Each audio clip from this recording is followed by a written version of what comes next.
I'm with Robin Arthurs, the Chief Election Officer. Welcome, Robin. Hi, Denise. How are you? I guess you're welcoming me to Welcome your to place. the chamber. Okay. And our Deputy Election Officer, Charlene Pawluk. Hello. So we'll be talking to both of these ladies. And so today you just had a little clinic on candidates who are running for council. Is that true? That's true. So tonight we had our new candidate orientation. It was a little meeting that we had hoping to get our candidates out to see what they're in for, what it means to run for council, the time commitment that's involved, the term of office, conflict of interest type of information, and some information about campaigning. Okay, so let's just start with the nomination period because we're in the nomination time zone. Is that correct? Right. So as of today, it's October 6th today, campaign nominations opened up on October the 4th at 9 a.m. and the candidacy nomination period runs until Friday, October 14th at 4 p.m. Okay, so after 4 p.m., if you have an intention to run, you're not running. And if you've been talking about running to this point, but you don't have your papers in, you're not running. Is that correct? As of the 14th at 4 p.m., no, you're not running. Okay. So we're going to talk to Charlene in a moment to see who is running at this moment. But I'd like you to tell me a little bit about some of the things that you covered in the clinic. Conflict of interest, for instance, or some of the other topics that can you run over some of those briefly? So the most important thing for a prospective candidate to be aware of is the time commitment that's involved in being on council. Historically, councillors have put in 20 to 30 hours a week going over agenda packages. There's probably 800 pages of material per council meeting day. Council meeting day will run from 9 o'clock in the morning until 9 o'clock at night, so it's a big, heavy day, and that's almost every Tuesday, as well as you're available to the public, to meetings with your constituents, listening to their concerns, taking their telephone calls. So probably up to 30 hours. And there's also other council committees, boards, and panels that our council sits on. Okay, so time is one of the biggest components. You have to have the time. What about education, or are there any other qualifications? So what do you have to do to be able to run for one of these positions? Well, qualifications, 18 years of age or older, 6 months in British Columbia, not disqualified under any act, not a judge of the court, and did I say Canadian citizen? That's the biggest one. You don't have to be a resident of Squamish, though, to run for council, which is interesting. But so you don't have to be eligible to vote here, but to be able to run here. What was the other question? Any other qualifications? So education. We have a very diverse group of people on our council. Always have people with varying degrees of education. We have everything from people who are self-employed, work from home, to people who are lawyers, business owners, all walks of life, and that we welcome that diverse background because it really adds to the roundness of our council and being able to look at different perspectives and bring different ideas to the council table. Well, that's interesting to me a little bit because, and we're going to talk to Charlene in a moment about the council packages, but they're large and there's a lot of information in there and the issues are complex and they have a lot of reports, etc. But so I would think that one of the requirements would be a literacy, but you're... Absolutely. You have to be able to read through a council meeting package and have the ability to comprehend what it is that you are reading, how it applies to various bylaws or policies or provincial statutes for that matter. There's that kind of material where you are enacting laws that will govern our municipality and the people, how they behave here. So you do have to have a comprehension ability to understand and mull it over in your mind and be able to articulate properly at the council meeting back what you've been reading and what your opinions on it are.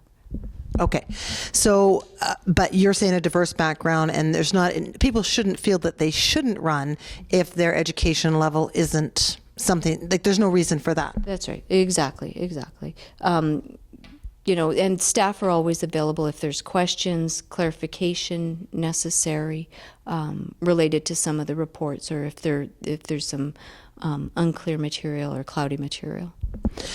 So during the nomination period and during the election, so we're going to talk right up until the election, assuming, you've mentioned this is once they're a councillor, but on the way up, is there conflict of interest or anything they can do in that period that is governed? Conflict of interest doesn't typically come into campaigning and candidacy. If you were an employee of the district, you would be in a definite conflict. So you are required under the statute to take a leave of absence from your job while you're doing your campaigning up until the vote, and then you would have to leave your position once elected. There's some other campaign offenses, though, vote buying, which comes in all kinds, again, many shapes and sizes. It's anything from handing out movie passes to walking into a coffee shop and saying, coffee's on the house, I'm buying it.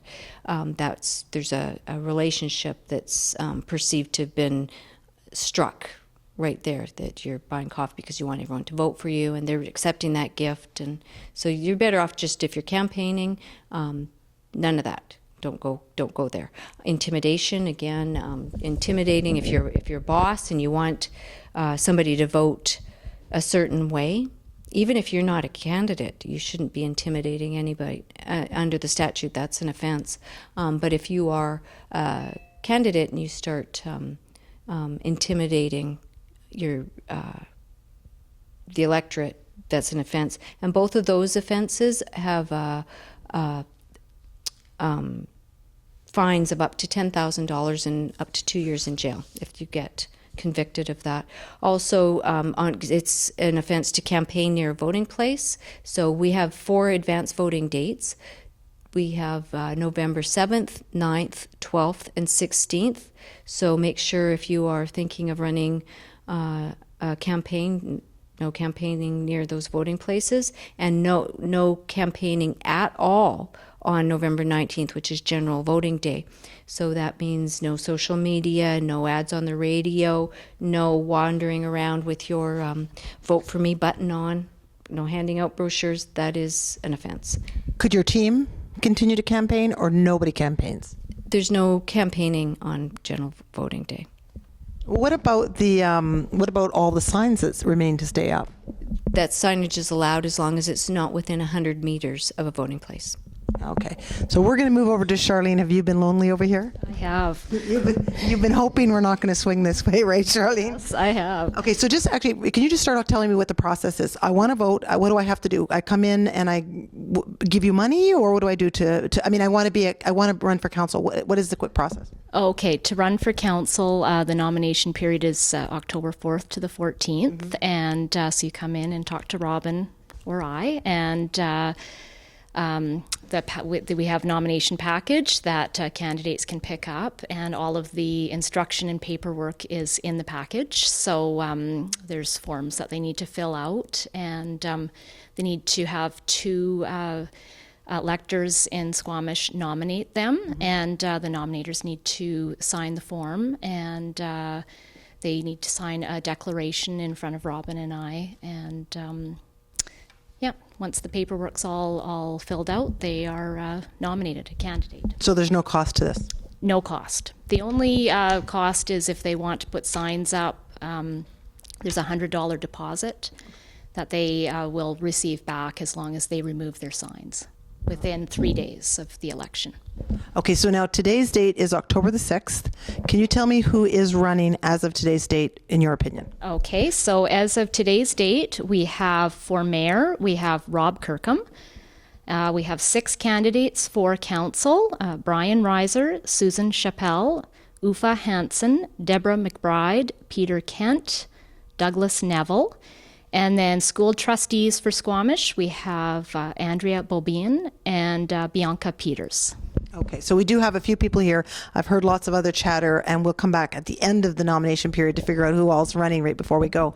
But what else do you have here, Charlene? What's this other information? Okay, so this is the District of Squamish 2010 annual report, and this is a really good document for candidates to have a look at. It's got all of the budget financial information for 2010, as well as accomplishments for each of the departments, the District of Squamish in here. So this would be an abbreviated view of sort of the work of last year, and you'd be able to kind of get a good snapshot of where the district's at this point. Is that Right. That's right. Yep. And there were, I believe it says in here, 112 council and committee meetings last year. Wow.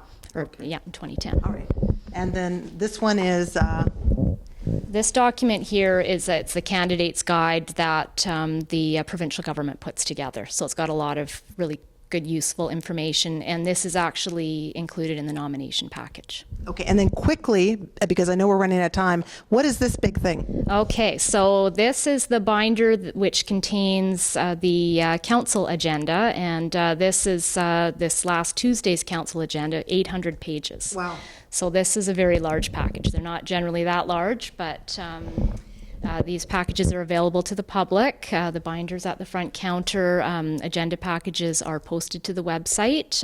They go out Thursday afternoon, and the public can have a look at the agenda on the website or come into Municipal Hall to have a look. So we'll get a close-up of those two just so we can, and just quickly, Robin, what's your biggest one message to the residents of Squamish? My big message is get out and vote. Whether it's at the advanced voting places, at the library or the senior center this year, or on general voting day on November 19th, come out and vote. Thank you.